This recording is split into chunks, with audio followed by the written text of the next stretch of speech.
पढ़ने से ज्यादा आप देख की चीजें समझते हैं, और साइंस सेंटर उस चीज में बिलीव करता है कि आप कर की चीजें समझते हैं। क्योंकि आप जब विज्ञान में कुछ करेंगे, आप एक्सिबिट्स हमारे ऑपरेट करेंगे, उनको देखेंगे, तो आपकी समझ में आना है, थोड़ा बहुत भी जज पैदा होता है, उस झटकों को भी एब्जॉर्ब कर दें, यानी हम सलामती के साथ हमारा पूरा स्पेस क्राफ्ट वहां उतार दें। और जैसे कि आपके दर्शक आज तक के दर्शकों को मैं कहना चाहूंगा, और या जो भी इस पे इंडिया टुडे पे भी लिख रहे हैं कि रीजनल साइंस सेंटर भोपाल बड़ा महोत्सव मना रहा है। हमारे यहाँ आप शाम को अगर आएंगे तो हम खास क्या कर रहे हैं आपको बताएं। इसरो लाइव करने वाला है 5:30 से, कैसे घटना घटेगी हम उसका इंटरप्रिटेशन करेंगे यहाँ बच्चों में। लेकिन 4:30 से 5:30 हम साउथ पोल का टूर देने वाले हैं नासा के LRO मिशन की इमेजरी की हेल्प से, ताकि रिकॉर्डिंग कहते हैं प्लानिटरी साइंस में, वो बनी कैसे है। और आप इस एनिमेशन में आप देखेंगे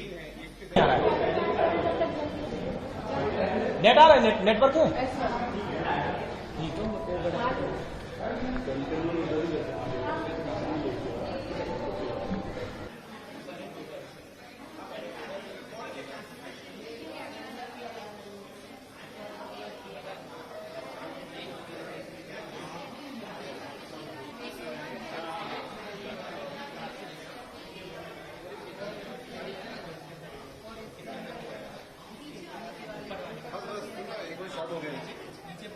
हर 2 मिनट रुक जा।